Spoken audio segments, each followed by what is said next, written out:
professor Gabriel eu não conheço, né? Eu acho que não. Ele... Eu acho que não, é a primeira vez que eu estou vendo. É a primeira vez, ele também apareceu aqui. É o Gabriel, Geraldo e Edson. Boa tarde, Edson, boa tarde, Geraldo, Gabriel. Tudo boa tarde, professor. Eu cheguei um pouquinho atrasado, viu? Não, mas aquela live lá com o Cadu, aqui na minha cidade caiu um temporal de granizo e acabou a força, simplesmente a gente não conseguiu mais adentrar. Mas foi muito bom, meu. Caiu até a internet, sabe? Aí não teve jeito, nem dados móveis queria funcionar. Então peço desculpa, mas eu estava lá presente, sim. E gostei muito da fala dele. Foi muito divertido. Foi muito bom. Nessa de hoje, eu até convidei um colega meu aí de São Paulo mesmo, ele chama Álvaro de Mello, a gente chamava ele de Clay, também ele mexe com a parte esportiva. E nós também, quando era mais jovem, né, a gente treinou lá no São Paulo, treinávamos atletismo. Legal. Olha, eu vou iniciar então esse encontro, esse projeto. Assim, Edson, deixa eu ver se está com o áudio aqui, tá? Esse projeto nasceu há uns 2 meses. Na pandemia, eu estava dando aula para os meus alunos. Sim. Aí eu falei, poxa, e eles assim, desmotivados, poxa, como que é dar aula de educação física à distância? Eu falei, caramba, eu tenho que fazer alguma coisa para atrair. Aí fiz essa pergunta no grupo de atletismo. Aí o senhor Geraldo falou, tem essas pessoas aqui. A minha ideia é trazer atletas, ex-atletas e também agora para-atletas para conversar com os alunos, bater um papo, aprender, conhecer, saber do seu dia a dia, saber da sua história, que é uma pessoa comum. Muitos tinham vergonha de perguntar para os atletas que estavam aqui, nossa, ele aparece na televisão, ele é diferente, eu vou perguntar, ele não vai olhar para mim, ele não vai me dar um autógrafo, enfim. Como que é esse mundo do atleta? Como que é esse dia a dia de um treino, da família, patrocinador, campeonato, o que ele faz antes, depois? Eu fiquei pensando, eu falei, vou tentar conversar. Comecei a buscar, aí já participaram jogadores, treinadores. Até o Sandro já participou. O Sandro contou a história dele. Com 24 anos, ele começou no esporte. Falei, cara, com 24 anos, aí tem aluno com 15, 14, nossa, já tô velho, não consigo mais, não posso mais. Aí ele falou, mas eu com 24 comecei, você com 17 já desistiu? Aí o aluno se questionou, ficou aquele silêncio e falou, realmente, eu não posso desistir. E esse projeto, a cada semana, a cada quarta, a cada sexta, eu vou trazendo atletas para conversar com eles. E se tiver se tiver 2, eu não vou desistir. Né? Porque teve um Paulo de Freitas, treinador hoje na China, ele falou assim, Gabriel, muitas pessoas vai fazer você desistir desse projeto, porque tem 2 pessoas, tem 3 pessoas, tem 4 pessoas, não tem ninguém hoje, e não faça isso. E a palavra desistir não existe para mim, não existe mais. Eu vou continuar persistindo, eu quero conhecer mais da vida do Edson Luciano Ribeiro, que eu pesquisei, eu estudei, eu fui atrás, porque não é só colocar você aqui para falar e deixar você falar 1 hora, e você fala assim, mas como assim? Eu quero que você fale, não, realmente esse rapaz se preparou, se organizou, eu vou pedir para o André Domingos, vou pedir para o Claudinei Quirino, para o Vicente Lenilson, para o Jaime, vou pedir para o Rafael, vou pedir para o Cláudio, falar com ele também, é uma pessoa que vale a pena, que é legal, e de outros esportes também. Eu quero trazer todos os esportes para cá. Ele conseguiu fazer o treinador lá na China virar à noite e conversar com a gente. Foi muito bom. 1h da manhã, o cara lá, ele ficou sentado participando, e hoje eu converso todo dia com ele. Ele me manda bom dia, boa tarde, dependendo do horário que nós estamos aqui. E falou, Gabriel, eu não vou colocar outros convidados para você, porque esse mundo do futebol é muito sujo, é muito complexo. Então, se você começar a entrar em contato com eles, eles vão deixar você falando sozinho, não vou te dar confiança. Então, eu quero mostrar a minha confiança, a minha credibilidade. Sou professor há 14 anos, então eu tive que me reinventar para dar aula. O seu Geraldo também já aposentou, o Gabriel está aqui também, é professor. Você tem a sua carreira, e esse é o bate-papo que eu quero fazer com você, te conhecer melhor. Acredito que vai entrar mais alguns alunos. Hoje eles devem estar, fechamento de nota, de média, deve estar com a cabeça... chegou a nossa Ana, aí chegou a nossa primeira aluna, ela sempre está presente aqui com a gente.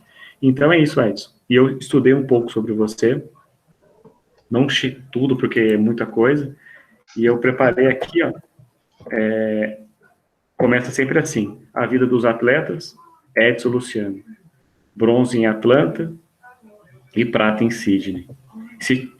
E se tiver algo que eu não esteja correto, você... Opa, Gabriel, isso aqui faltou, tal. Sabe, às vezes eu posso não estar correto. E eu coloquei aqui, ó,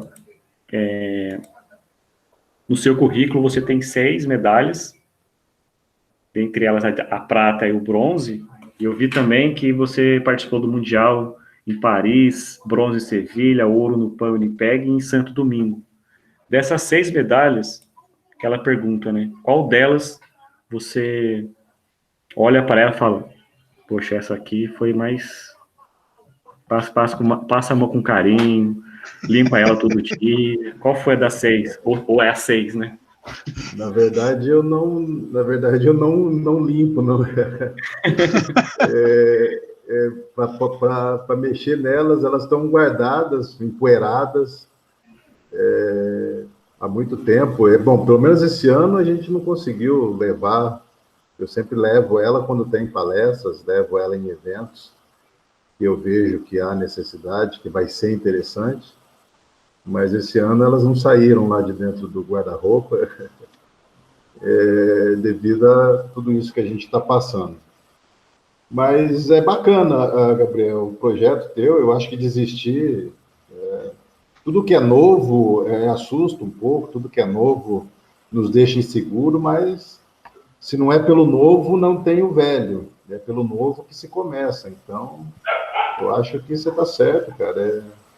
O esporte é um mundo muito bacana, é um mundo muito intenso, a gente sente muita falta, né? Agora que não faz mais parte diretamente desse mundo de treinamentos e competições, faz muita falta. E a gente acaba preenchendo, claro, com momentos como esse, de ser convidado para estar aqui no seu projeto. Então, é muito bacana. É um mundo que faz falta. Quem participou dele um dia, depois que se afasta por algum motivo, aposentadoria ou qualquer outro motivo que seja, acaba sentindo falta. E a medalha, cara, eu tenho uma particularidade com a medalha de 96, de Atlanta, por ser a minha primeira Olimpíadas, e uma mesma particularidade, com detalhes a mais, com a de prata em Sydney. A de Atlanta, ela foi... nós não imaginávamos que poderíamos ser medalhas de bronze naquela Olimpíadas, e a de prata foi feito um trabalho após a medalha de bronze, né? Então foi 4 anos pensando na próxima Olimpíadas, 4 anos se dedicando em busca de índice, de uma performance para se igualar a países que estavam muito fortes na época, Inglaterra, Estados Unidos. Então, foi um trabalho focado, voltado para essas Olimpíadas, onde veio a prata com recorde sul-americano e brasileiro. Os mundiais, não que não são importantes, e os pan-americanos, mas se você for comparar uma medalha olímpica com uma medalha de pan-americano e mundial, é até injusto, né? Os campeonatos mundiais foram incríveis, eu participei de 5 campeonatos mundiais. Pan-americano foram 2 pan-americanos, e olhando as medalhas, olhando as competições, o mundo olímpico ele te deslumbra de todas as formas, né? Se você for comparar um campeonato mundial, que dentro do atletismo é a maior competição, tirando a Olimpíadas, quando você chega na Olimpíadas, você vê todas as modalidades, as estruturas são maiores, tudo voltado para aquela Olimpíada, se torna gigantesco. Então, você comparar um Mundial, que geralmente é um ano antes de uma Olimpíadas, um ano antes e um ano depois, você acaba vendo, o Mundial ele é importante para a nossa modalidade, que é os melhores do mundo no atletismo, mas as Olimpíadas é os melhores do mundo de todas as modalidades. Então, as 2 medalhas olímpicas são as mais... que se tiver realmente que fazer carinho, que limpar, que ficar dormindo com elas, seria as 2 de Atlanta e de Sydney. E a de Atlanta, ela é especial porque ela foi a primeira, e a de Sydney, ela é especial porque foi trabalhada para conseguir. Então, das 6 medalhas, são as 2 mais importantes, com certeza. E assim, Edson, eu ouvi também, eu não sei se foi você, dos 4, que quando subiu no pódio, que deu um mortal, foi você ou não? Foi. Foi você? Na verdade, eu fiz uma brincadeira com um amigo chamado Valdinei Abílio, o Coyote. Ele era corredor de 400 metros, e ele foi para Atlanta. E o Coyote tinha uma habilidade muito boa de fazer mortal de costas, e eu também tinha essa habilidade adquirida na infância, né, cara? E a gente brincava, treinando na pista, em qualquer lugar a gente fazia mortal de costas, a gente competia. E ele não foi para as Olimpíadas de Sydney, e eu disse a ele que se eu ganhasse uma medalha, eu daria um mortal de costas no estádio, dentro do estádio, no pódio. E eu brincava com isso durante os treinamentos, na aclimatação para Sydney, em Canberra, brincava lá dentro de Sydney mesmo, fazendo os treinamentos, e a hora que chegou no pódio, a hora que chegou antes de subir para ganhar a medalha, eu fiz o mortal em homenagem ao amigo Coyote, o Valdinei Abílio, e também porque eu estava muito feliz, afinal de contas, eu estava ganhando a minha segunda medalha, na minha segunda Olimpíadas, então foi um momento para descontrair. Nossa, foi... E o treinador dele morreu. O Jaime olhou e falou é uma coisa tão comum para o pessoal dos saltos, né? Ficar fazendo um mortalzinho. Quem faz saltos sempre está fazendo um mortalzinho. É muito legal. E assim, chegou agora a Soledade. Soledade? Sônia Soledade. Olá, Sônia, tudo bem? A Sônia, Olá, tudo bem? Nós fizemos o curso de atletismo juntos também, há quase um mês atrás. Aí eu coloquei no grupo, ela participou também. O Alex, também um professor de Krav Maga, lá de Campos do Jordão. E assim, só mais uma pergunta minha, Edson, para eu passar para a turma aqui, que eu queria fazê-lo. Eu coloquei aqui, ó, um pouco... Você, antes do atletismo, você trabalhou em vários lugares, né? Você trabalhou como catador de algodão, frentista, marceneiro e mecânico. O que isso contribuiu para você se tornar um atleta? Dessas funções que você teve na sua adolescência, o que isso contribuiu para você se tornar um atleta? Catar algodão, mexer com os braços, com as pernas, frentista, o que isso contribuiu para você se tornar esse atleta?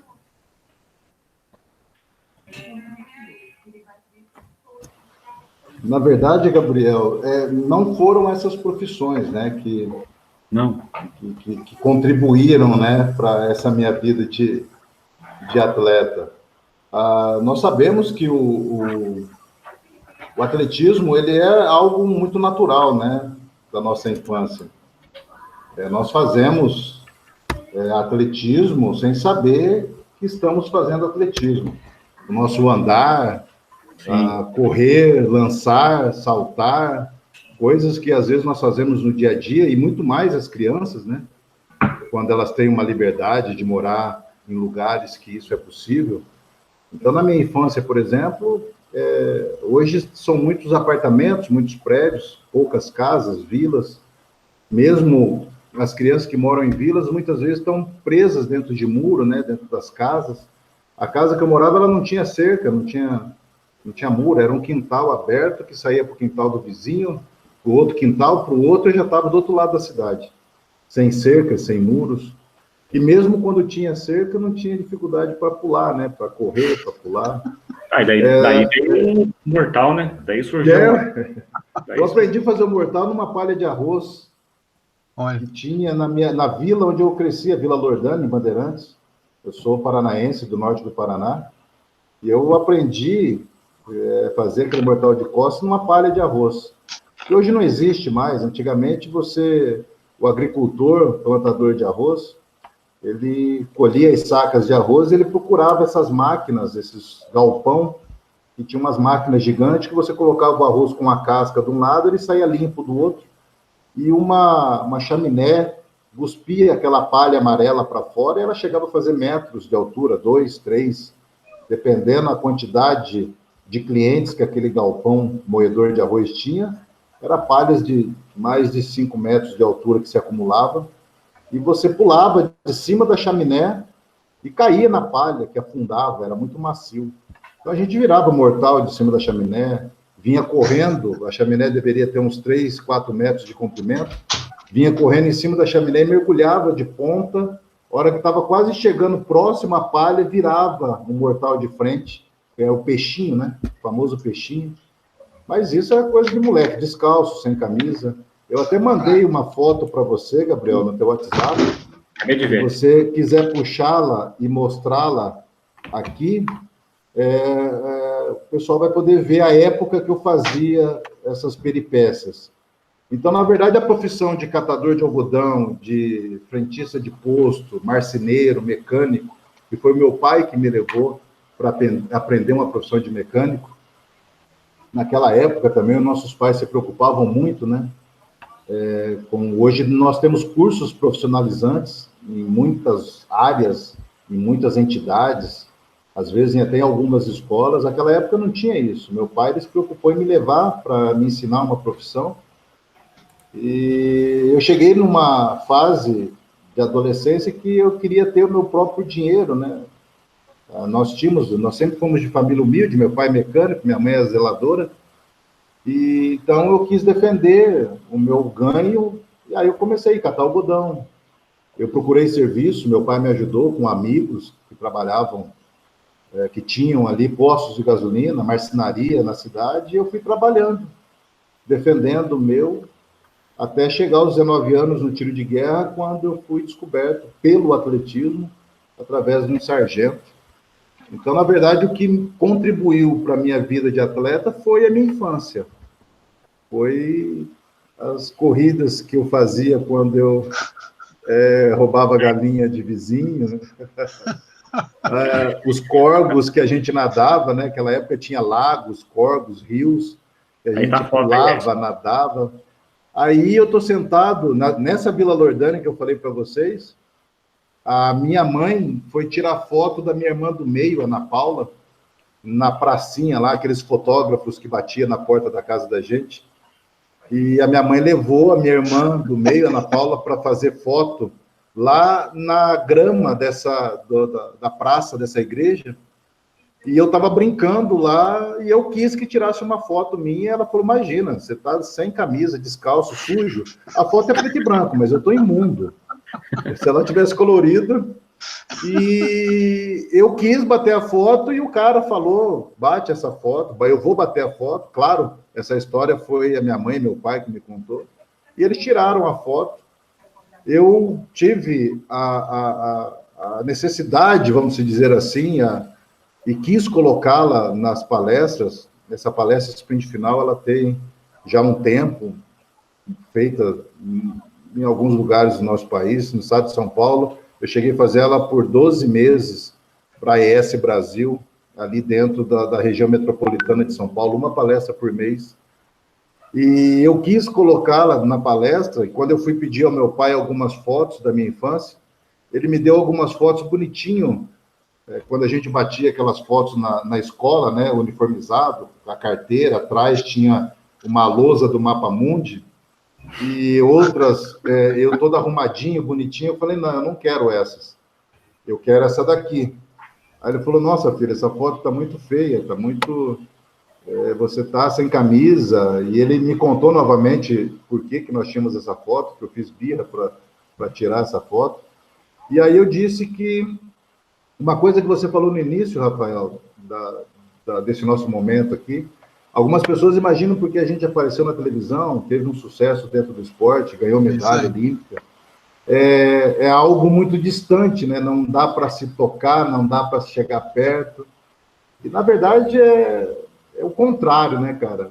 Hoje eu faço questão de usar a minha história de vida para mostrar a algumas pessoas que ninguém nasce, para começar que ninguém é intocável, né, a ponto de, não chegue perto, não toque, ele saiu na televisão, ele ganhou medalha olímpica, e que todos nós temos uma história, só depende de nós construirmos essa história, e algumas pessoas realmente achavam que para o Edson Luciano tudo era fácil, ou tudo é fácil, porque ele tem uma medalha, ele tem 2 medalhas olímpicas, então, Edson, para você é fácil porque você ganhou medalhas em Olimpíadas, e eu elaborei falas e coloquei essa foto para que as pessoas entendessem que eu não nasci com medalha no peito, eu não nasci virando cambalhota dentro de um estádio após correr e ganhar uma medalha de prata numa Olimpíadas.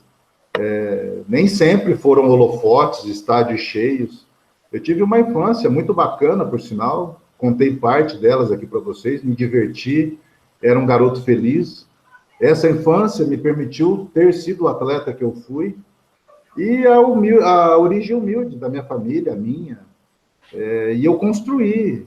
Esse cara que está falando com vocês hoje, ele foi construído, ele não nasceu assim, eu tive que aprender, eu tive que perder muito. Vocês viram na televisão as vitórias, as medalhas em Olimpíadas, em Mundiais, vocês veem as coisas bacanas, vocês veem, né?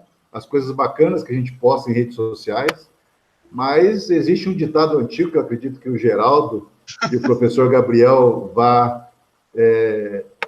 já tenham ouvido, ninguém vê, ninguém vê como é que é as pingas que eu tomo, os tombos que eu levo, né? Todo mundo só vê os tombos que eu levo e não vê as pingas que eu tomo. A gente perde muito para poder ganhar alguma coisa. E, com certeza, eu tive muito mais derrotas na minha vida do que vitórias. A gente mostra as vitórias. Elas estão expostas em rede social, elas estão expostas aí hoje como medalhas ou como algum trabalho que foi desenvolvido e teve sucesso. Mas, para chegar nisso, houve muita derrota, houve muita lágrima, houve muito pensamento de desistência, houve muitos momentos de solidão em algum lugar sozinho, pensando, será que vai dar certo tudo isso que eu estou planejando? Então, é algo que a gente não nasce assim como a gente está hoje aqui. A gente se faz, a gente se produz.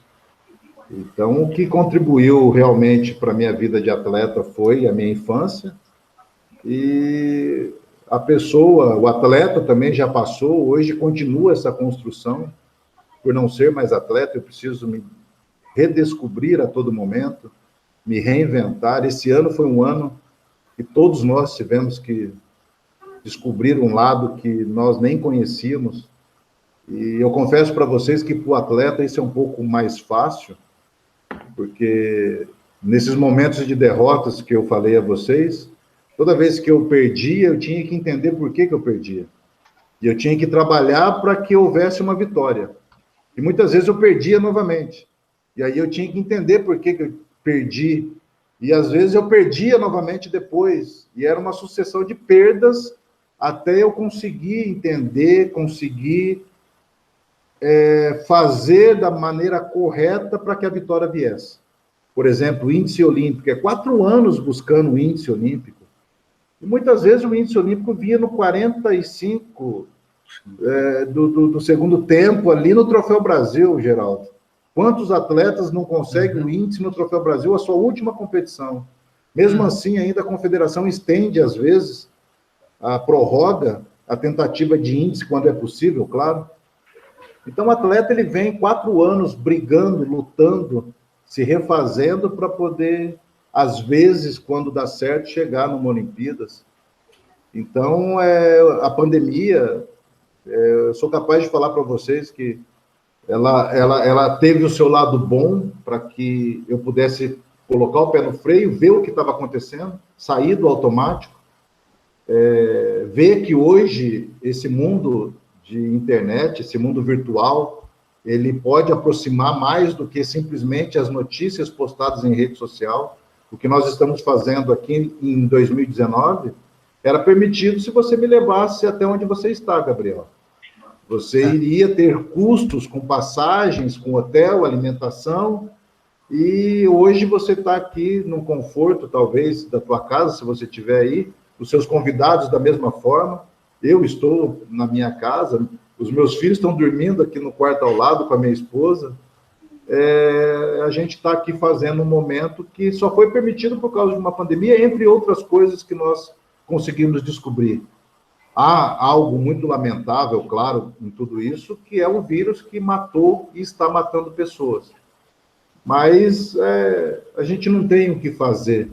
A gente está lutando contra esse vírus e tem que se reinventar. Não é... O atleta, quando ele perde uma competição, não é tão dramático quanto esse vírus assolando o nosso país e o mundo. Mas as derrotas, como esse vírus trouxe para nós muitas derrotas, a gente tem que entender o porquê, se refazer e seguir em frente para tentar vencer lá na frente. Nossa, muito obrigado. Eu passo a palavra para quem gostaria de... Gabriel, eu já quero entrar. Por favor, senhor Geraldo. Vamos lá, Edson. Você tocou nos assuntos que para muitos pode ser até novidade, quando a gente fala em índice, né? Aí você teve o Gabriel comentando sobre as principais medalhas e você fez as colocações sobre a importância dessas medalhas e é o que a gente, ou a população toda, vê primeiro e só se espelha em você por aquelas medalhas. Eu que sou lá também do métier, sei o quanto é difícil o atleta se tornar, ter essa possibilidade de ser um finalista de uma prova num mundial ou numa Olimpíada. Você tem um ciclo olímpico, aí serve para nós aí que somos da área sou professor, quero entender como é que funciona tudo isso. O ciclo olímpico são 4 anos. Dentro desses 4 anos, vou pedir para o Edson explicar como é que é a rotina. Você tem que treinar, o quanto treina por dia, quantas vezes por semana, quantas competições por mês, e que aquele índice, no nosso país, funciona um pouquinho diferente dos Estados Unidos. O índice deles lá é tanta gente que tem chance de fazer o índice que ele corre só na véspera da última competição. Trial. A última, é na última e eles são capazes de terem 10, 20, 30, 40 caras para ir lá representar o país. E já no nosso país, esse índice fica perdurando por meses. Só que isso faz com que o Edson e os colegas velocistas tenham que ficar o tempo todo se policiando para não ser superado por outro. Então, dá uma explicadinha nisso para mim, Gabriel. É bem diferente mesmo. Os Estados Unidos, ele até tem uma tranquilidade, uma facilidade, porque você só vai atrás do índice olímpico ou da sua vaga olímpica dentro do trial americano, que acontece alguns meses antes daquela Olimpíadas daquele ano. No Brasil, a gente fica com o índice aberto, a gente tem que fazer o índice, a gente pode fazer o pré, né? Por exemplo, em 2019, teve atletas que conseguiu já ter uma pré-classificação para as Olimpíadas de 2020, mas em 2020 ele tinha que refazer esse índice. Ele não precisa disputar num trial, numa competição como os americanos, mas ele tem que refazer, ele tem que confirmar esse índice. Eu confesso para vocês, Geraldo, eu confesso para vocês que eu fui entender que a minha vida de atleta ela era uma profissão um pouco depois. Em 1992, eu fui descoberto pelo Exército, com 19 anos. Eu já tinha passado por algumas profissões tentando mudar a minha vida, tentando mudar a minha história. E quando o atletismo me descobriu como um sargento no Exército aos 19 anos, eu saí da minha cidade natal, fui para Pato Branco. Nos 2 primeiros meses na cidade de Pato Branco, eu desejei... Olha a Josi chegando aí, ó. A Josi. A Josi está chegando aí, professora Josi. Eu desejei voltar para a minha cidade, né? Era tudo muito diferente, eu nunca tinha ido tão longe da minha cidade natal e nunca tinha ficado por tanto tempo. O mais longe que eu tinha saído da minha cidade era 14 quilômetros, Santa Mariana, uma cidade vizinha. E então, em 2 meses lá em Pato Branco, eu fiquei muito agitado, nervoso, com muita saudade e desejei voltar para casa. Imaginei que nada daquilo iria dar certo e que eu iria ser dispensado. Só que não, eu acabei seguindo os treinamentos. Era o meu primeiro ano como atleta de verdade do atletismo, treinado pelo Marcos Gonçalves, o Pulga, e um atleta de Londrina, que acabou sendo técnico lá em Pato Branco. E eu bati alguns recordes naquele ano, de 1992. Eu venci os Jogos Abertos do Paraná e acabei sendo contratado por Foz do Iguaçu, 1993, e também quebrei os recordes do Paraná, bati os recordes dos 100 e 200 metros, venci o Campeonato Paranaense e os Jogos Abertos do Paraná. E eu vi que aquilo não iria acabar porque eu queria que acabasse para voltar para casa. E eu fui contratado em 94, logo ao final da temporada de 93 em Foz do Iguaçu, pela Funilense, que mais tarde virou BMF Bovespa. Era a equipe lá do Sérgio Coutinho Nogueira, lá em Campinas. E aí eu vi que o mundo realmente era esse. Que o que eu fazia em Pato Branco e em Foz do Iguaçu tinha que se fazer muito mais e muito mais e muito mais, porque as equipes eram diferentes. A Funilense era uma equipe mais profissionalizada, ela tinha uma estrutura e uma organização voltada para essa modalidade de atletismo. Não que Foz do Iguaçu e Pato Branco não tivesse, mas era da cidade, era do município, era um pouco mais amador. E aí eu entendi que era como uma profissão que eu tive de catador de algodão, de mecânico, de marceneiro, frentista de posto, que eu teria que acordar as horas que eu deveria acordar, iniciar meus treinos, descansar, voltar a treinar. E a partir de 94 que eu percebi isso, muitas vezes buscando índices para Olimpíadas Mundiais, Pan-Americano, entre outras competições, dentro do nosso país e fora do nosso país.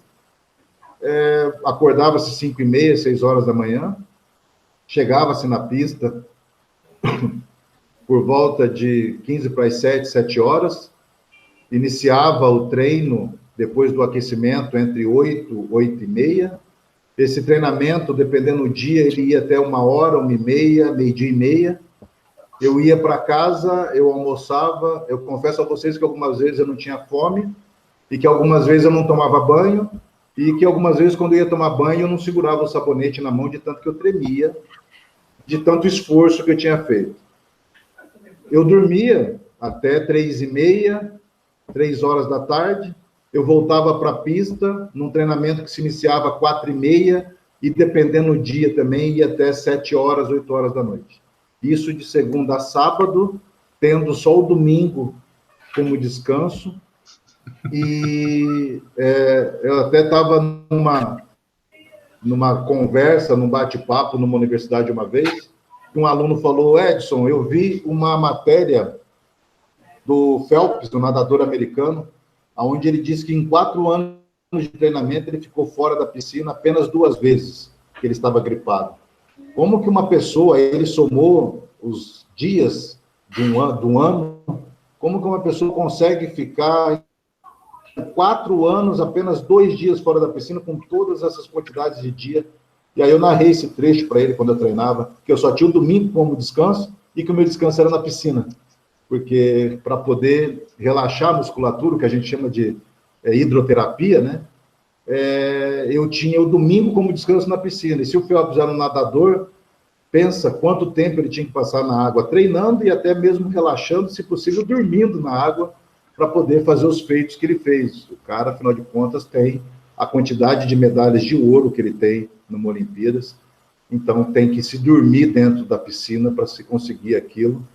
Então, a dedicação para o atletismo, claro, não foram todos os anos, tinha anos que era mais tranquilo, até mesmo porque eram anos que nós estávamos construindo, porque a periodização olímpica de um atleta olímpico, vamos falar, nós estamos em 2020, aconteceu as Olimpíadas de 2020, vamos dizer que não teve pandemia, o atleta foi para as Olimpíadas, a hora que ele voltou, ele tem um período, que ele tem a queda, a baixa, para zerar, e aí depois ele começa 2001, 2002, 2003, 2004.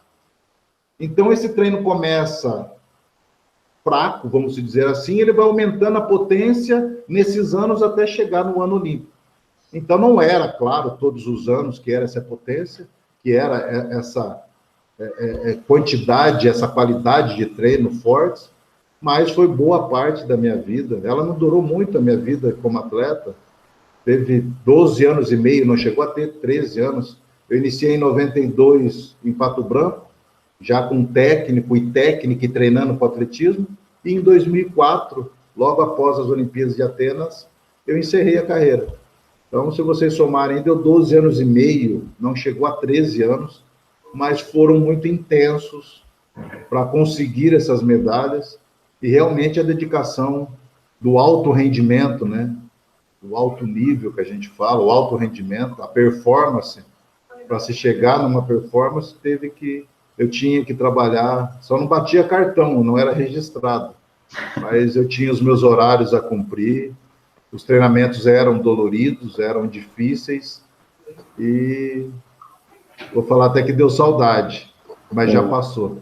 Nossa, que maravilha. Assim, quem quiser fazer pergunta. Pereira já deu o sinal que quer falar alguma coisa. Gabriel? Sônia, fica à vontade também, viu, Sônia? Eu estive aqui prestando atenção muito na sua fala e, primeiro, parabenizo pela sua força de vontade, porque chegar no Exército com uma condição de ser um recruta, ganhando um soldo pequenininho, e você ainda estar com esse compromisso com a parte do atletismo, eu acho que hoje em dia é muito difícil, porque quem está nessa idade já tem outros pensares, né? E mudando um pouco da conversa, e voltando na mesma conversa que você conviveu lá na sua cidade, eu não deixei de notar, e também queria te perguntar, como que você passou esse tempo todo? Você estudou? Como que você passou esse tempo todo na escola e nenhum professor te deu ou pelo menos te deu Ninguém enxergou que você era. E como passou como foi a sua transposição de individual para coletivo na parte esportiva? Porque individual é uma coisa, e o coletivo é outra completamente diferente, porque você disse num ponto, e o senhor Geraldo também falou, 4 anos. Muitas vezes, Edson, eu já estive na pista, inclusive, do Ibirapuera, e com o João do Pulo, que não era saltador, ele era fundista. João do Pulo é de Pindamonhangaba, hein? Ele e Chico, Francisco, irmão dele. Eu estive no Hotel Brasil, eles não eram saltador, o João não era. Agora, como que passou isso? Como que você teve alguém, ou você mesmo, pela covelocidade, você fez a permuta de individual para o coletivo, por exemplo, dos 100 metros para o 4 por 4? 4 por 100.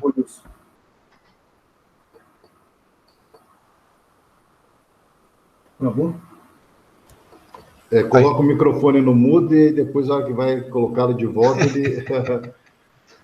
Professor Gabriel, vamos fazer de trás para frente. Se por acaso eu estiver esquecendo de algo da pergunta do senhor, o senhor, por favor, me ajude.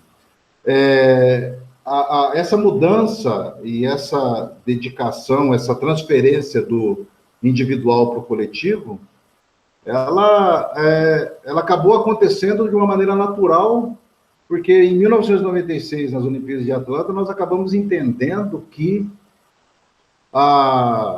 o revezamento ele era chances e possibilidades de medalha, dado a bronze naquele ano, naquela competição.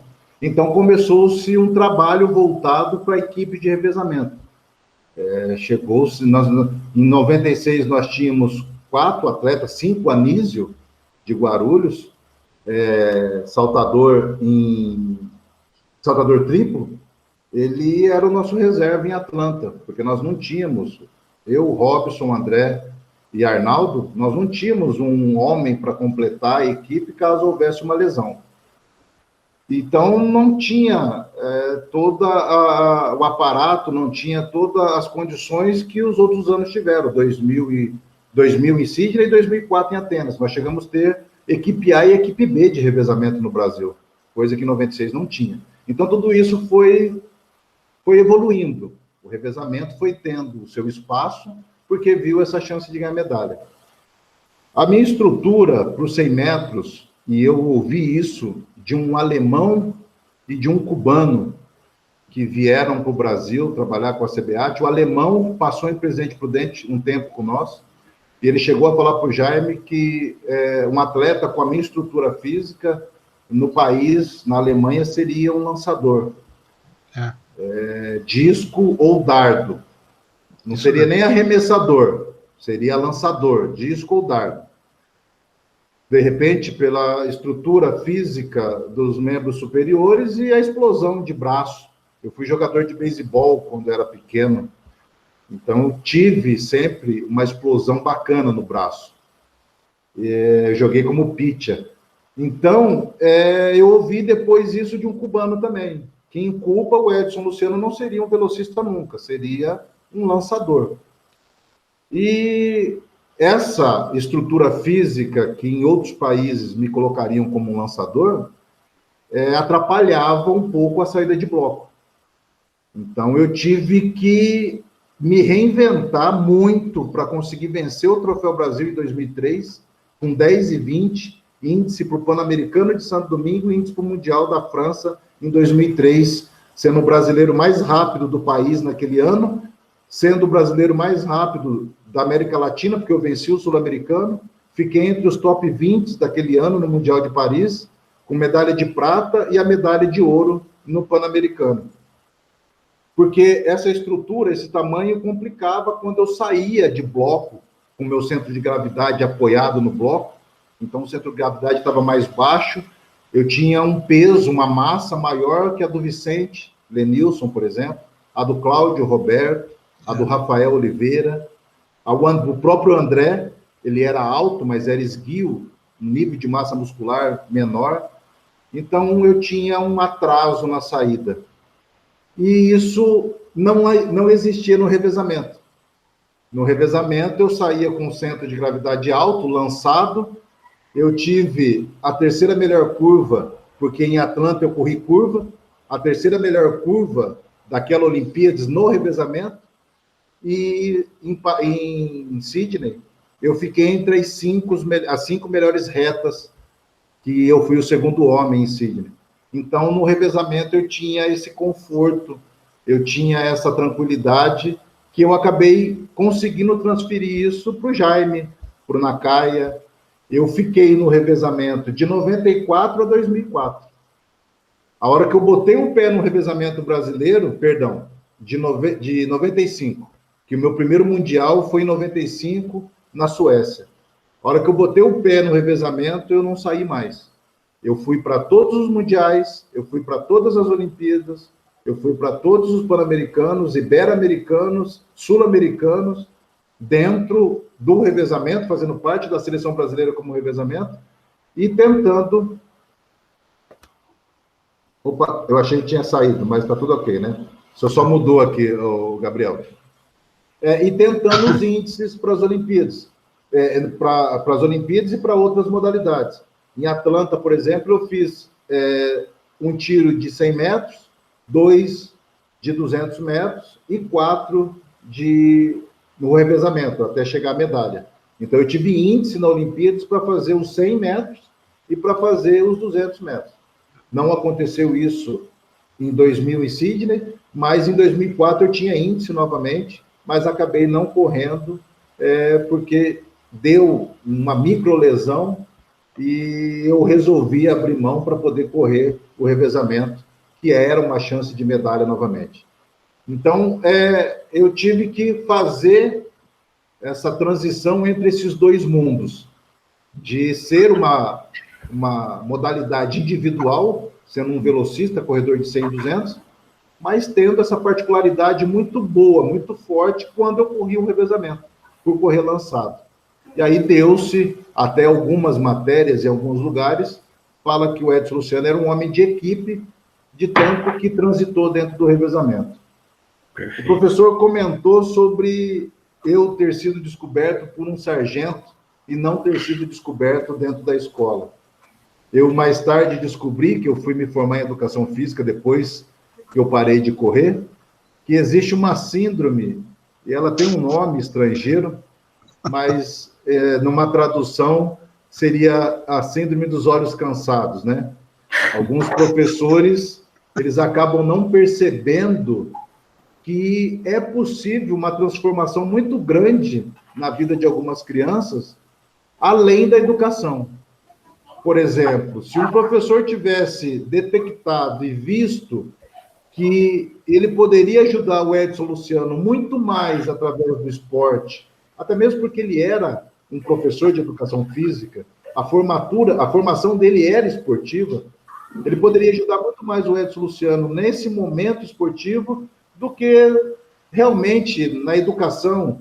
Ele estava muito voltado a me construir na educação para uma carreira futura qualquer de médico, de professor, de advogado, que seja, do que realmente, de repente, colocar a visão dele no que ele era formado e ver que o Edson Luciano tinha uma certa velocidade, tinha uma certa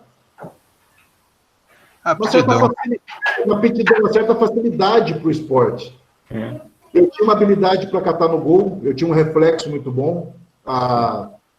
Eu lembro que as oficinas, os mercados, as cidades, eles iam na minha casa pedir para o meu pai deixar eu ir jogar na várzea, mas só em época de final, que dava pênalti, porque eu defendia pênalti. Olha só. Eu joguei beisebol, e a bolinha do beisebol é pequena, e ela vinha numa velocidade muito maior, porque ela vinha rebatida por um tapa. E eu conseguia pegar a bolinha, e num futebol, que a bola é maior, e a velocidade que ela vem até você através de um chute é bem menor. O reflexo então, é bem porado, né? O reflexo eu conseguia ir buscar algumas bolas, até mesmo pela envergadura que tinha, mas nenhum professor conseguiu ver. Algumas pessoas da várzea, em campeonatos de várzea, viram isso, porque me levavam para defender pênalti em final de campeonato. No beisebol, eu estava brincando num terreno,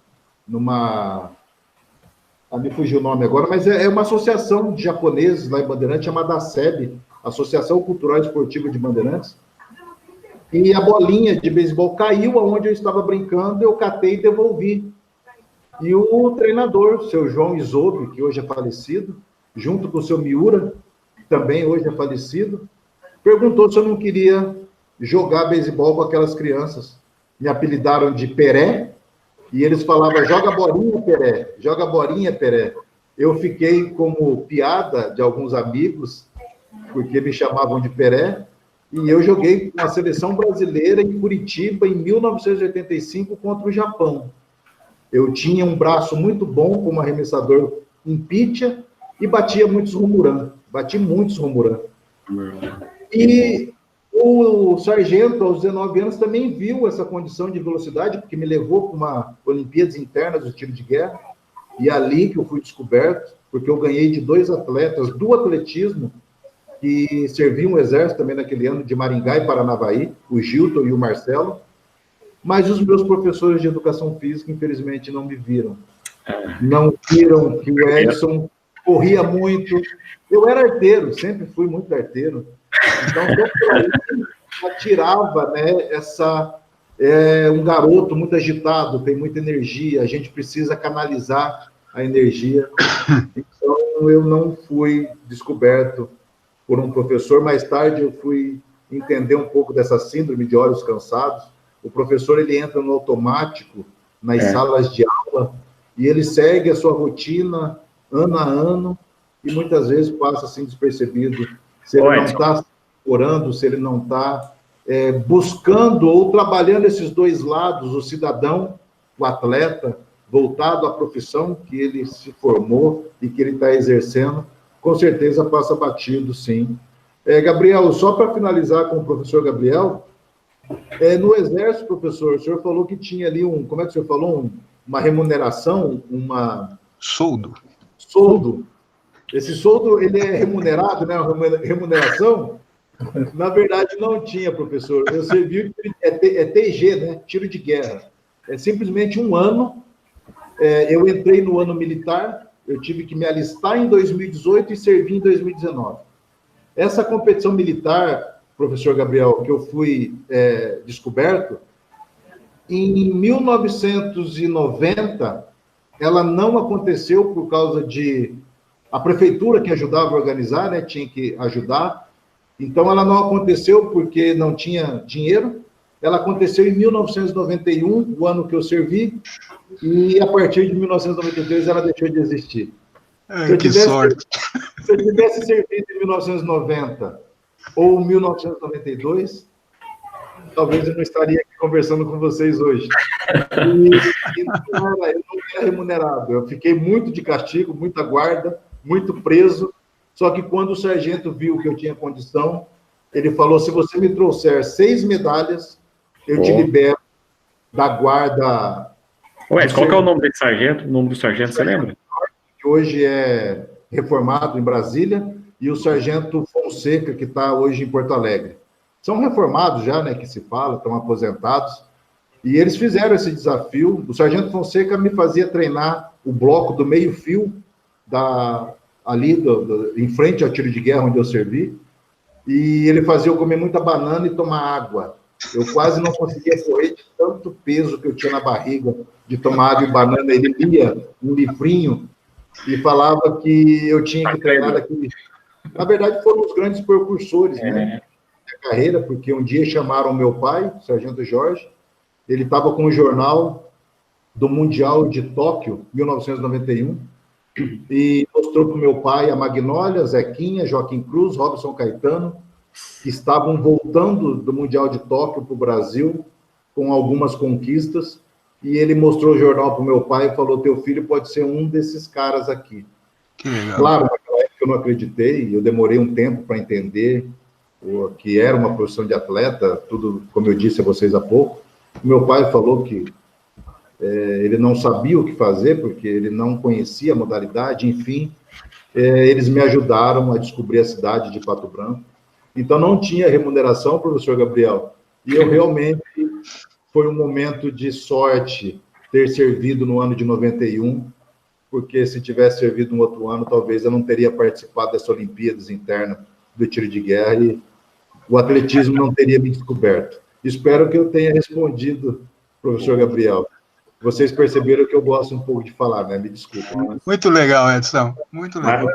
Ó, eu sei que tem muitas perguntas, mas assim, faltam 5 minutinhos, infelizmente, eu já queria fazer o convite mais uma vez para o Edson, para nos encontrarmos em breve, pessoalmente. Pergunta, Gabriel, a tua plataforma, ela cai às 2h30? Não, ela continua. E só para que você saiba, eu não teria problema nenhum caso você e os alunos, os participantes, quisessem estender um pouco mais. E não seria problema. Mas eu entendo o horário de vocês. Não, o horário não tem. A plataforma continua. Tá, a plataforma continua. E, assim, vamos ficar mais uns 20 minutos, meia hora. E eu queria, assim, agradecer a todos que já estão aqui, né?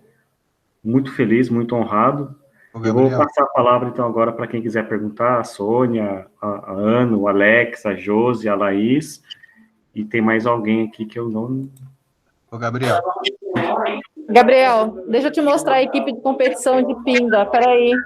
A galera tá fazendo teste pro Covid hoje. Opa, vamos lá, Josi, ao vivo, pessoal, hein? dá um alô, professor Gabriel, estamos perdendo. Tá todo mundo... O Edson Luciano tá lá. Edson Luciano. Gabriel. A galera toda aqui reunida. Ô, Josi, Gabriel, Oi. eu adicionei a Laís, eu mandei o convite para a Laís. A Laís, ela não é aqui do nosso estado, tá? Okay. Ela é, acho que é do Paraná também, né, Laís? Ela é do Paraná, e eu também tenho ajudado ela em algumas inserções aí ela é árbitra com a gente, dá aula, está na mesma trilha que você, tendo que dar aula por videoconferência de tudo quanto é jeito. Ô, seu Geraldo, sabe o que eu descobri? Sabe o que eu consegui? Não sei se o Ed deve conhecer, o senhor deve conhecer. Eu entrei em contato com tanta gente. Ela chama Pamela. Ela é deficiente, se eu não me engano, é visual. E ela se tornou a primeira árbitra cega. O nome dela é Pamela. E ela vai estar participando aqui com a gente também. Legal. Ela corre 100 e 200. Então, o dia que ela estiver aqui, aí eu vou mandar o convite para o Edson, para a Sônia, põe lá no grupo, e ela, assim, ela se sentiu tão à vontade, tão feliz de ela receber o convite, que ela, nossa, mas como que você me descobriu? Eu falei, olha, é pesquisa, contato, e ela falou, não, eu quero participar, ela tem entre 22 e 23 anos, e ela ficou tão feliz, tão honrada, da mesma forma que eu estou aqui agora, e todo mundo, a cada momento, hoje já chegou 12 pessoas na sala, eu falei, nossa, tô super feliz, né, seu Geraldo? Tinha momento que tinha 3, né? Falei, poxa vida, 4, 5, 6. Eu falei, poxa, o Edson, não posso ficar mais um tempo. Que, nossa, tô muito feliz, muito, muito, muito, muito. Eu passo a palavra para quem quiser, para quem quiser continuar falando aí. A Sônia. Você viu que a Josi tá com uma conexão e a turma toda dela, você não está só com esse grupo. Vou falar para isso mesmo, maravilha. Sônia. Mas vamos explorar o Edson aí, eu quero saber da vida do Edson. Edson, eu tenho uma pergunta. Você falou só daquelas medalhas. Seu Geraldo. Qual a quantidade de medalhas? Faz aí. Seu Geraldo, a Sônia quer fazer uma pergunta. A Soledade? A Soledade, deixa ela... Volta o microfone, Soledade. O microfone. Aí. Tá, boa tarde, né? Novamente, boa tarde a todos. Tá? O Edson também teve a oportunidade de conhecer ele, né? Fui atleta. Então, várias vezes ele veio também correr em Americana, na época, né, da pista americana, eu moro em Piracicaba, então é parte vizinha. Então, tive a oportunidade de estar conhecendo ele também. Deixa eu fazer uma pergunta para você. Nós, né, na parte de atleta, então, assim, é corrido mesmo, só de domingo a gente tem que descansar, mas, assim, eu penso, vamos supor que você, que é uma cidade, né, você mudou totalmente de estado, né, então, quer dizer, o momento que eu falo, assim, porque a gente não tem um momento, assim, do familiar, né, então, acho que é aquela parte ali psicológica, sabe, que você está pensando assim, nossa, agora é época, assim, é competição, é treino, e... Aí a gente fala assim, quem mora perto, e eu também morava com a família, mesmo assim você não dá tempo de você estar com a família. Né? Quer dizer, chega do treino cansado, já tem que ir para a escola, para a faculdade. Mas e você? Né? Eu queria saber dessa parte sua, psicológica, né? Falar assim, nossa, eu gostaria de estar ali, aquele momento com a minha família, né? O que eu poderia estar fazendo? Vamos supor, telefone, né? Não era toda hora que a gente podia estar telefonando. Então, eu queria saber nessa parte de você. Sônia, muito bacana. A professora Laís abriu a câmera, é professora do Paraná Conterrânea. Professor Laís, um abraço. Sônia, cara, na verdade, tudo...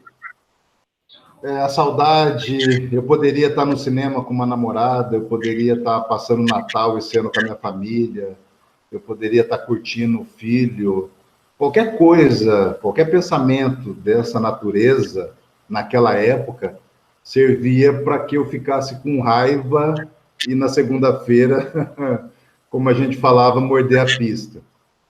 Muitas vezes, o Jaime, uma vez, ele disse... O Jaime foi um grande técnico e um grande parceiro, um grande professor. O Eronildes, eu acho que muitos de vocês conhecem o Eronildes Nunes Araújo, 10, 11 vezes campeão brasileiro 400 com barreira, 3 vezes campeão pan-americano da mesma prova. E um certo ano, que eu não me lembro qual, eu só me lembro do momento, o Heron não conseguiu fazer 30 abdominais. E aí, ele tinha um apelido lá fora de selvagem, né? Porque o Heron sempre foi um selvagem, até hoje ele não mudou muito. E a gente comentou, Jaime, o Heron não consegue fazer 30 abdominais, e o Jaime disse que é muito complicado o atleta, quando ele começa a ter uma ascensão, que ele começa a substituir as obrigações dele, e esse momento de atleta, por essas distrações que a ascensão traz. Então, por exemplo, abrir mão do nosso treinamento por uma pipoca no cinema com a namorada, ou nascimento do filho, ou Natal, isso daí vai enfraquecendo esse lado de atleta que tem que ser sacrificado, não adianta. É uma escolha que você acaba fazendo. E o Jaime tentou explicar falando isso. Vocês, quando vocês não tinham dinheiro, não tinham nada, vocês iam dormir com fome, com raiva, e no outro dia vocês comiam a pista porque vocês queriam conquistar tudo isso que vocês não tinham. Hoje que vocês têm, vocês abrem mão de treinar para poder usufruir essas coisas que o dinheiro, a fama, ou o que o esporte acaba trazendo. E eu já entendia um pouco isso e eu acabei entendendo um pouco mais. Então, nesses momentos de saudade, de solidão, quando eu disse a vocês que houve muito momento de lágrimas, por exemplo... Muitas vezes, as oscilações desses 12 anos, falta de patrocínio, contusões, e olha que eu não fui um atleta que tive muita contusão. Eu tive contusões que me deixaram fora das pistas por 14 dias. A gente classificava as lesões como primeiro grau 7 dias, 14 dias, segundo grau, 21 dias, e quando passava disso eram lesões mais graves. Até 21 dias parados, tratando com gelo ali e outros mecanismos, era suportável 21 dias. Passando disso, eram lesões mais graves que teriam que tratar de outra forma. Então, eu sempre fiquei ali entre os 14 dias. Não tinha essas lesões graves. E, mesmo assim, quando tinha alguma coisa que me tirava das pistas, esse momento que eu falei para vocês de tomar banho, era no chão do banheiro, chorando, pensando... a minha mãe faleceu em 1994, eu perdi minha mãe muito cedo. Eu saí de Bandeirantes em 92, 93, 94, minha mãe faleceu. Eu tive uma crise, eu tive muito problema para entender isso. Mas até a falta da minha mãe, a perda dela, que foi traumática, um garoto comemorando aquele Brasil-Itália, quando o Brasil foi tetra, ele atropelou minha mãe em cima da calçada, e ela acabou falecendo por causa desse acidente. Então, era uma coisa que a minha mãe, no sábado, estava bem, e no domingo, à tarde, ela estava morta. E eu recebi a notícia na casa do Jaime, assistindo o jogo do Brasil. O Jaime me levou para Bandeirantes e tudo. Então, para eu entender tudo isso e conseguir transferir os 100% que eu deveria para a pista, eu tive que realmente me reconstruir algumas vezes. Eu chorei muito. Muitas vezes eu falei, eu vou largar tudo, eu vou voltar embora. Em 1998, eu estava numa competição na Colômbia. E eu tenho até uma foto dela. Eu estava com o semblante abatido, eu estava com sobrepeso. E eu estava, naquele momento daquela foto, eu estava falando, eu nunca mais entro numa pista, eu vou desistir. 1998. 2 anos depois, eu ganhei uma medalha olímpica. Então, esses momentos de saudades, eles acontecem, os momentos de dificuldades acontecem, mas todas as vezes que eles aconteciam, eu pensava na minha mãe, eu pensava que aquela falta, aquela saudade ou aquele sentimento que me percorria naquele momento, de alguma forma eu deveria compensá-lo. E realmente, no outro dia, geralmente isso acontecia nos finais de semana, né, que não tinha como ir para casa, porque na segunda-feira eu tinha que treinar. Então, você passava o final de semana, às vezes, na cama, às vezes com dor, porque a dor vinha da sexta, do sábado, do domingo, não era o suficiente para as dores acabarem e na segunda-feira começar tudo de novo. Então, todas as vezes que eu senti saudade, eu treinava, todas as vezes que eu queria voltar para casa, eu treinava, todas as vezes que a namorada largava porque eu tinha que treinar, eu treinava, todas as vezes que acontecia qualquer coisa, eu treinava. Era isso que me fazia como que eu posso dizer, o mecanismo, a vontade que eu tinha de mudar a minha condição de vida, a minha história era tão forte que tudo era motivo para eu treinar e conseguir mudar. Daí que surgiu, daí que surgiu a frase? Daí que surgiu a frase que você criou? Qual delas, Gabriel? Qual delas? Eu vou mostrar aqui para você. Sou filho de um mecânico e de um zelador. E no esporte tive a chance de mudar a história da minha vida. Sou filho de mecânico e zelador, e no esporte tive a chance de mudar a história da minha vida. Minha mãe era zeladora de escola municipal, meu pai, mecânico desde os 8, 10 anos de idade, se aposentou nessa profissão, mas eu brinco com ele, o senhor teve um filho que sabia correr, e quando eu saí de Bandeirantes, meu pai era empregado de uma oficina. E a profissão de atleta me ajudou ao meu pai ter o seu próprio barracão, a sua própria oficina, o seu próprio local de trabalho. Então, eu fico muito feliz também, porque eu consegui contribuir. Os momentos de saudade, Sônia, ajudou com que meu pai tivesse a oficina dele. Eu tinha muita saudade dele, tenho até hoje, né, porque até hoje eu ainda estou longe da minha cidade natal, do meu pai, do braço onde eu nasci, dos braços, né, onde eu nasci, mas compensou, muitas coisas compensaram, porque a oficina que o meu pai se aposentou e que hoje é alugada, que hoje ele vive da renda dessa aposentadoria, desse barracão, foi construída através das saudades, através de muitas lágrimas, choradeiras e etc e tal. Então, essa frase aí, sim, Gabriel. Nossa, bonita frase. Obrigado, Sônia. Nossa. Ana, gostaria de fazer a pergunta. Alex, Laís.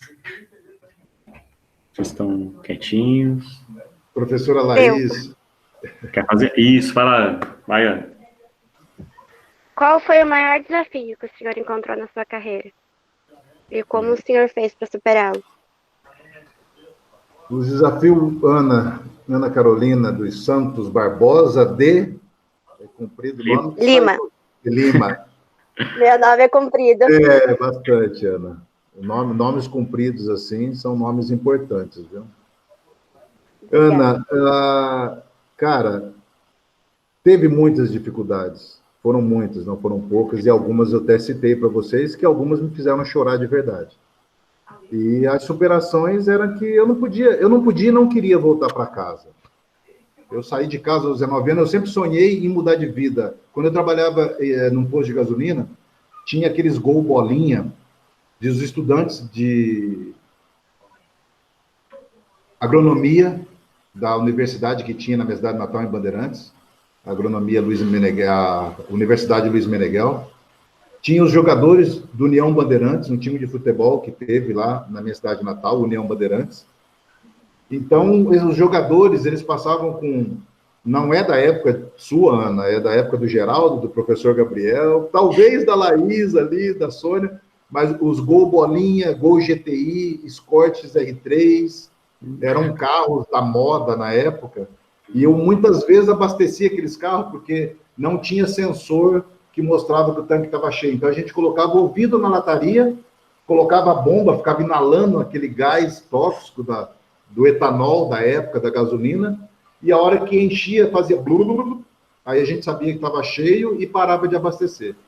Muitas vezes eu abastecendo carros com o ouvido na lataria, imaginando se um dia eu teria um carro daquele, se um dia eu iria sair daquela cidade, se um dia iria acontecer algo diferente na minha vida. Então, a hora que aconteceu, que o sargento falou, o teu filho pode ser um cara desse, seu Oswaldo, apareceu a oportunidade, eu fui. A hora que eu cheguei lá, eu quis voltar. Mas se eu voltasse, eu voltaria para o posto de gasolina, eu voltaria a ser mecânico, zelador. Não que essas profissões sejam profissões ruins. O meu pai, ele é um aposentado dessa profissão de mecânico. A minha mãe, ela com certeza, se tivesse vida, seria aposentada como zeladora. Mas era algo que eu queria mais. Eu sempre quis mais. Eu consegui chegar até onde eu cheguei porque eu sempre quis mais. Até hoje, eu sou muito ambicioso. É uma ambição medida, é uma ambição sadia. Mas eu não queria voltar para casa, porque eu não queria voltar como perdedor. Eu queria continuar. Eu tinha curiosidade para saber aonde eu poderia chegar.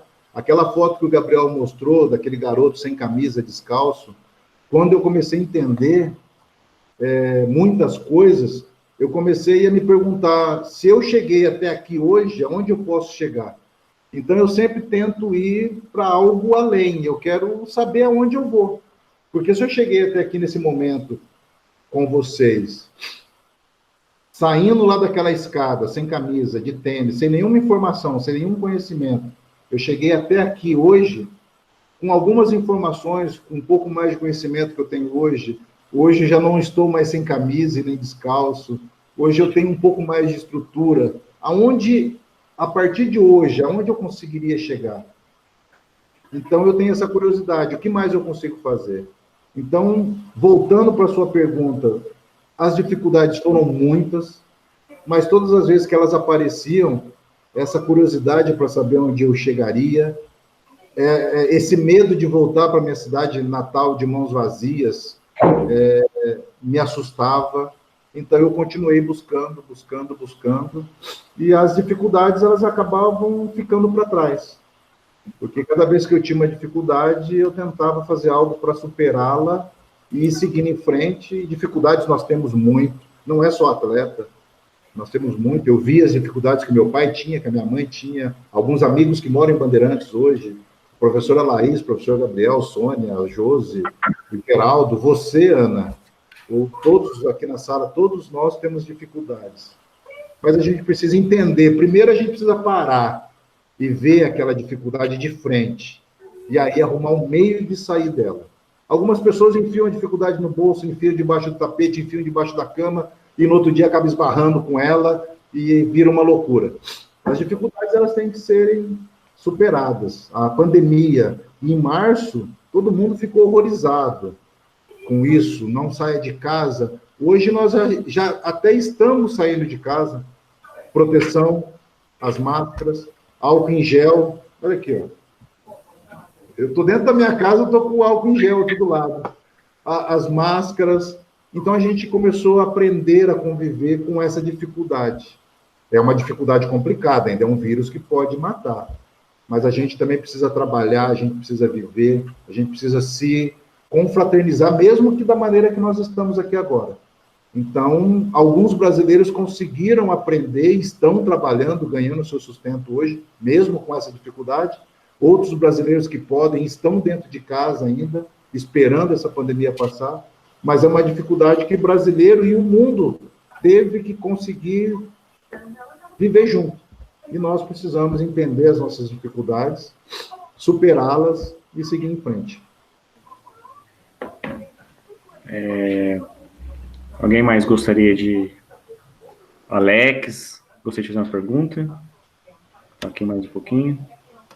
A professora Laís, a minha conterrânea de estado.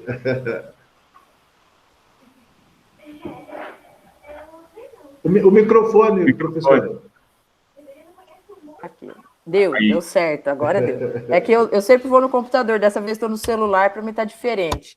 Mas, como você acabou de falar, é sempre o momento da gente aprender, né? Nem que seja a tecnologia aqui.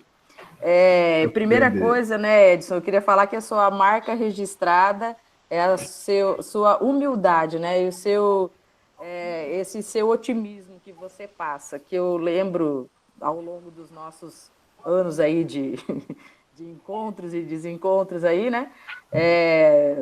Até na época da Rio 2016, que eu estava numa expectativa, e você veio até as minhas escolas ali, né? Que você estava fazendo um projeto de motivar. Até hoje os alunos, né, lembram disso, os que estavam ali, desde os pequenininhos até os mais velhos, eles lembram, os professores e tudo mais.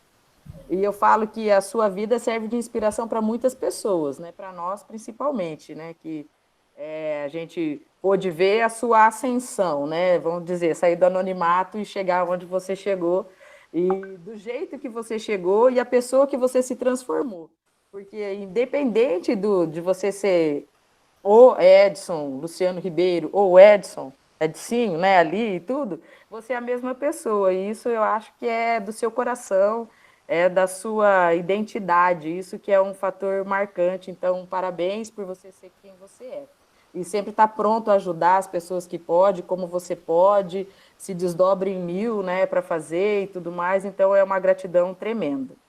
Mas falando assim do Edson atleta agora, né, uma certa curiosidade daí, você está falando desses treinos pesados e tudo, porque é assim que a gente vai chegar em algum lugar, né?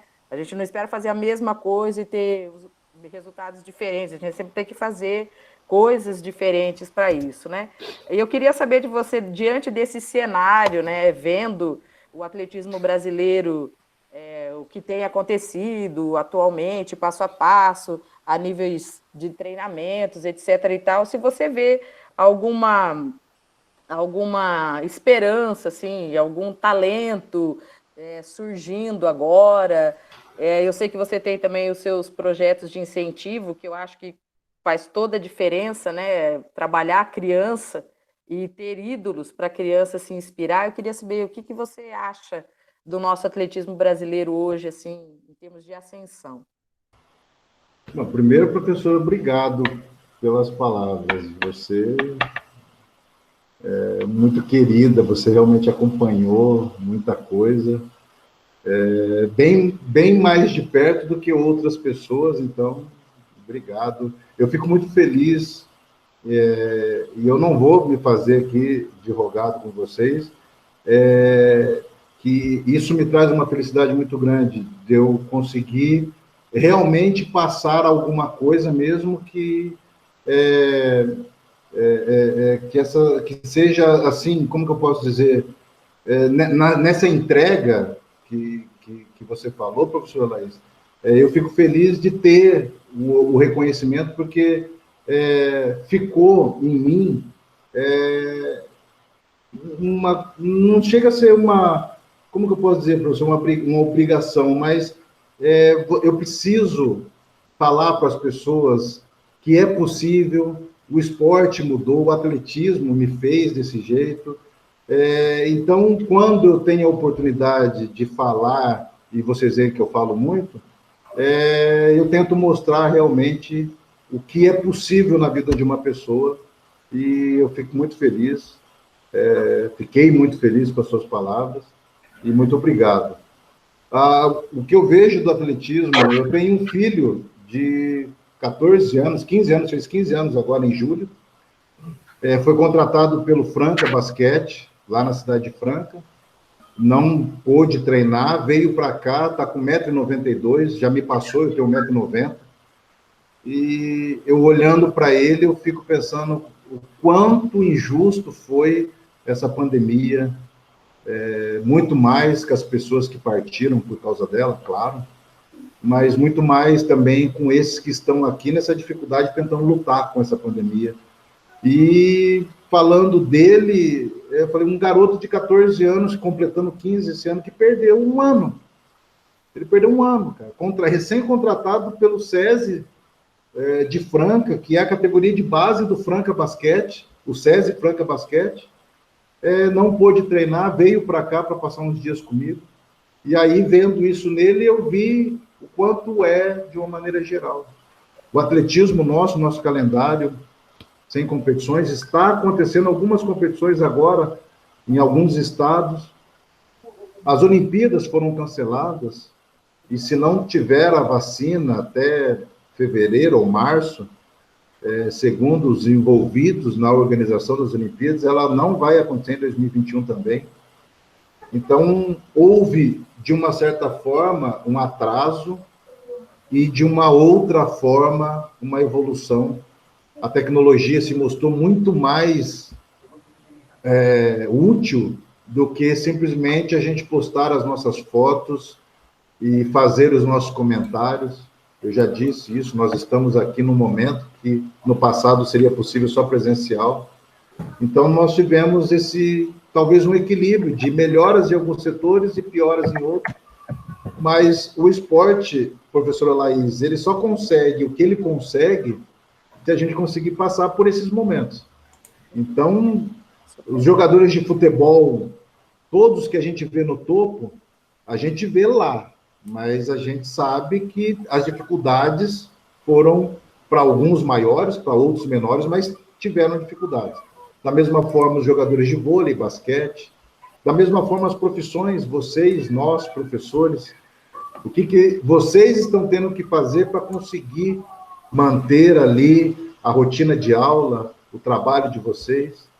Então, esses momentos, praticamente, eles não são vistos, né? São momentos que ficam por trás das cortinas. E o esporte, ele vai acabar saindo dessa, às vezes, até mais forte. Eu não sei se vocês acompanham a Golden League, Diamond League, foi Golden League no passado, hoje é Diamond League. Os recordes que estão acontecendo, algumas performances que estão vindo que não imaginariam que teriam por causa da pandemia. Não estão treinando, não vai acontecer, e está acontecendo. Então, o não estão treinando, eu acredito que não é com a equipe dentro dos estádios, está tudo aberto, mas os treinamentos, o meu projeto São Joaquim da Barra, ele treina na rua, treina em praça. A gente, com um protocolo de segurança, entre outras coisas, a gente precisou manter os treinos, e continua treinando. 14, 15, agora em São Paulo vai ter um sub-20, e a gente vai participar. Vai ser a nossa primeira competição do ano, nós estamos pegando a autorização das famílias, estamos estabelecendo um protocolo de segurança para viagem, para a competição, saída e volta para casa. E não sem desistir. Então, eu vejo que o esporte está voltando, e em alguns setores ele está voltando mais forte ainda do que ele estava antes. O atletismo brasileiro teve esse atraso por não conseguir competir, executar o calendário. Talvez o Troféu Brasil saia em dezembro, talvez não, mas alguns atletas com quem eu tenho contato, eles falam que a hora que eles entrarem na pista, eles vão detonar, e é isso que a gente aposta, que a hora que tudo voltar, que a gente consiga. Então, o esporte, ele tem essa condição de se refazer. E muito mais aqueles que entendem, né? Aqueles que estão hoje vivendo e trabalhando do esporte, eles sabem que se eles conseguirem passar por esse momento, se eles conseguirem superar esse momento, quando eles voltarem, eles vão voltar muito mais forte. O Edson, nossa, eu estou assim, muito honrado. Nós passamos meia hora, nem parece. E aí, deixar a gente vai mais falando. Eu queria agradecer a todos por estarem aqui. Esse projeto nasceu, eu estou me reinventando também para dar aula, me reinventando em ser professor. Agradeço muito a todos.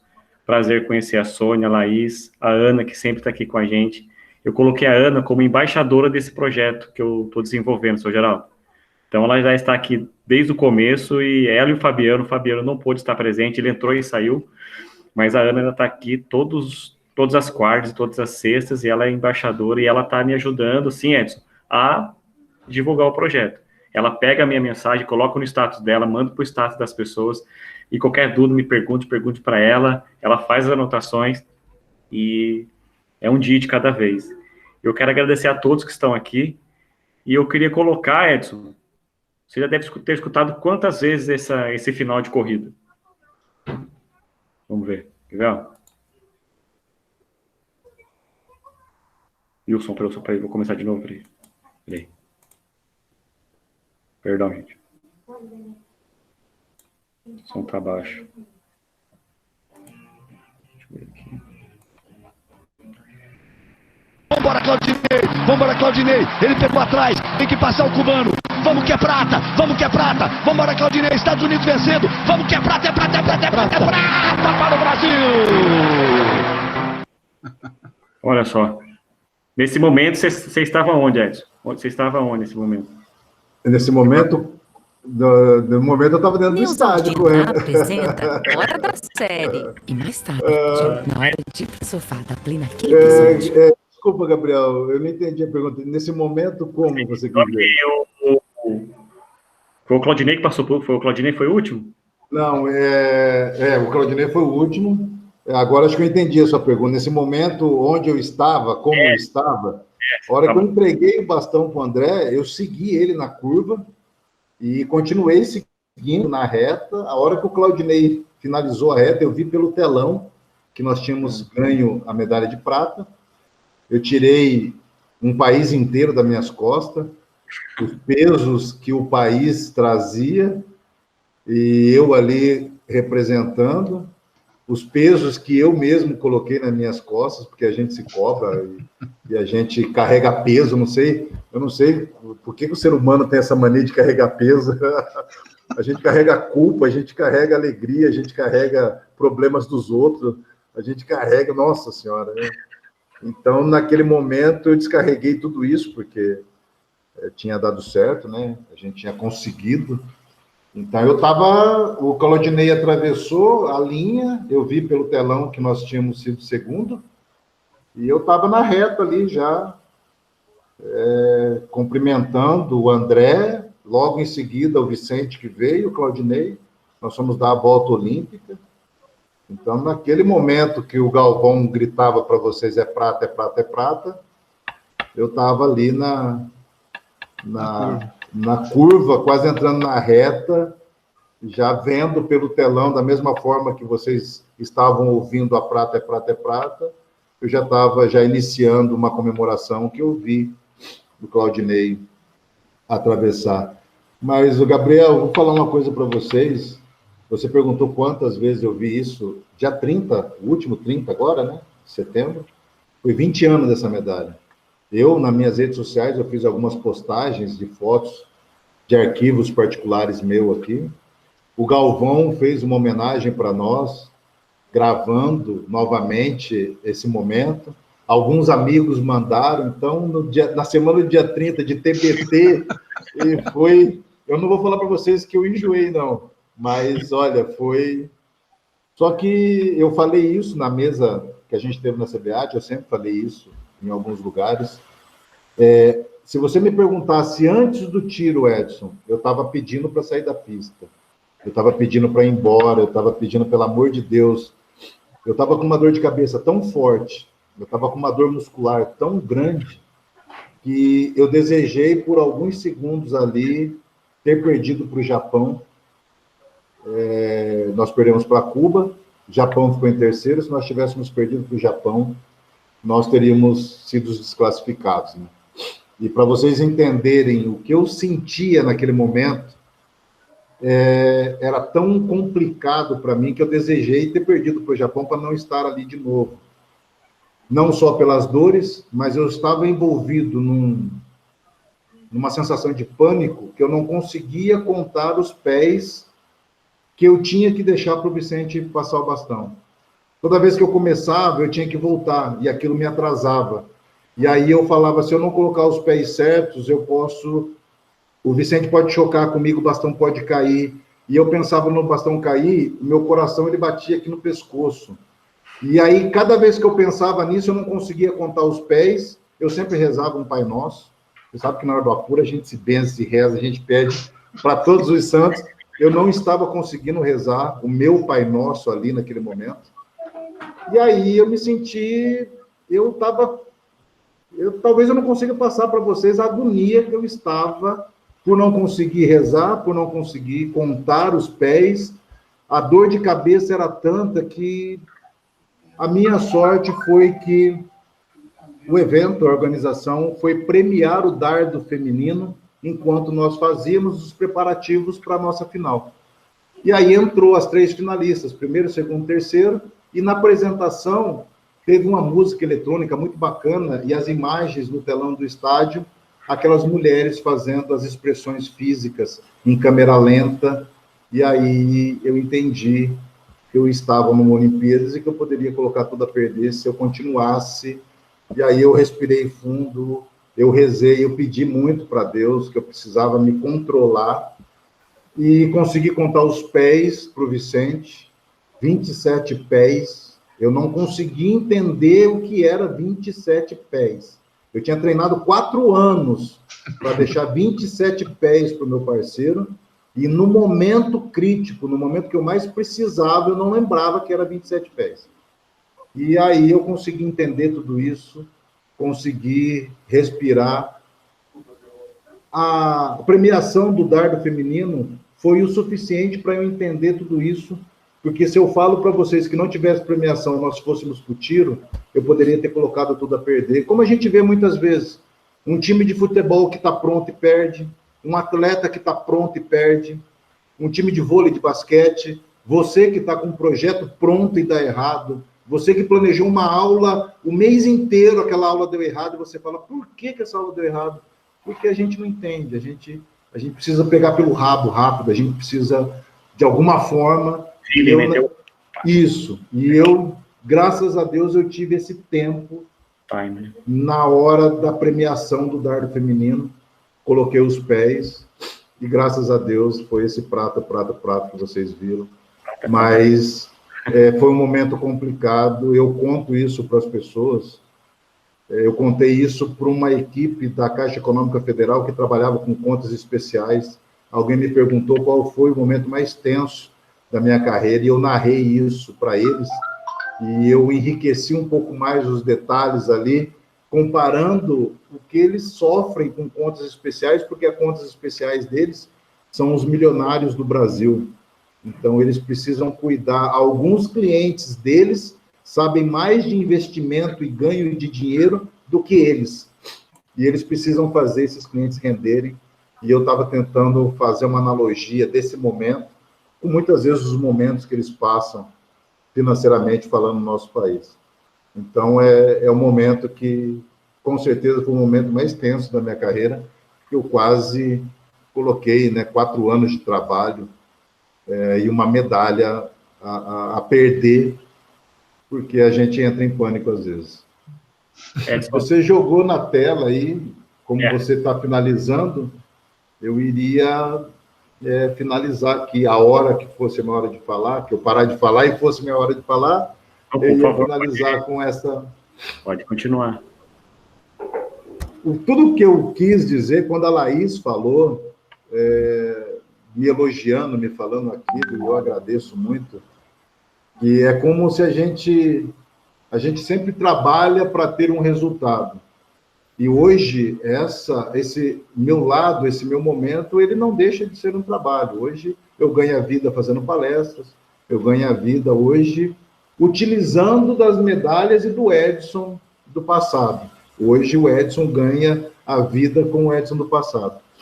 E eu vejo, quando as pessoas me falam, o que a Laís me falou, que o caminho é esse, que tem que ser assim e que não deve ser diferente. E essa frase que eu coloquei, que a vida é melhor para aqueles que fazem o possível para ter o melhor, o atleta ele faz o possível para conseguir ser o atleta faz o possível para ele conseguir a medalha, e que, de alguma forma, nós temos que fazer o possível para termos o melhor.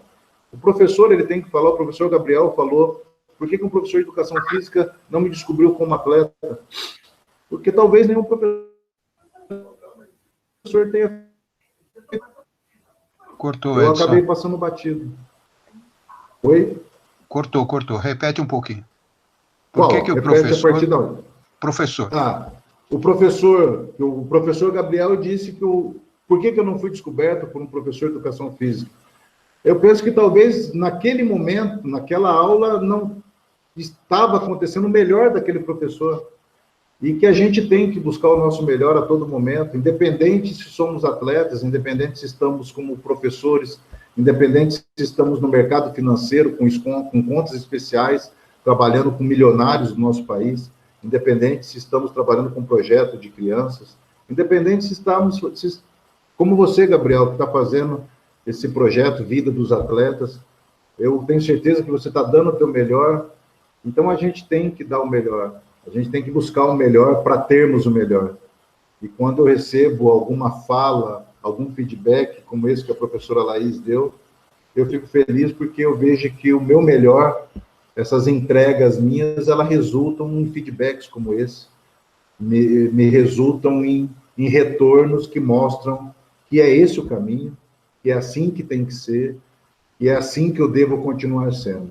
Então, eu fico muito feliz quando eu tenho feedbacks como esse, e não só como esse, também quando eu falo, Edson, você errou, você gaguejou, você poderia ter falado melhor. Eu treinava em frente ao espelho para dar entrevistas para a televisão. Como eu deveria portar com as minhas mãos, como eu deveria ficar com o pescoço. Eu fazia entrevistas na frente do espelho para quando eu fosse ser entrevistado, eu soubesse o que fazer. Até hoje, eu vejo como é meu comportamento para hoje eu me estabelecer da maneira que eu me estabeleço em lives ou em momentos como esse, que antes era presencial. Eu treinei já várias vezes lá, abril, maio, junho, a tela é menor, eu não tenho o calor de vocês para me ajudar a motivar a continuar uma fala, eu tenho vocês aqui pequenininhos, algumas vezes não enxergo, às vezes fecha a tela, eu não sei se eu estou indo bem ou se eu estou indo mal, então tudo isso precisa ser trabalhado, mas a gente sempre dá o melhor para poder ter o melhor. E aí, por isso que eu te enviei isso também, Gabriel, faz parte de um final da minha palestra, que a vida é melhor para aqueles que fazem o possível para ter o melhor, sempre vai ser assim, sempre foi assim, sempre será assim. Eu agradeço você, Gabriel, por me convidar a fazer parte do seu projeto, agradeço a todos aqui, não citarei nome por nome, porque eu posso errar algum nome, apesar de ter a lista aqui, o Alex, Ana Carolina, Geraldo, o José Gabriel, professor, Laís Regina, amiga, brigadão, professor Gabriel, a Sônia, e tem mais alguém? A Josi acho que já saiu. Então, falei o nome de todos, agradeço aí a presença de vocês, agradeço muito, muito, muito a oportunidade de ser, mais uma vez, atleta, mesmo que virtual. Muito obrigado, de verdade, de coração.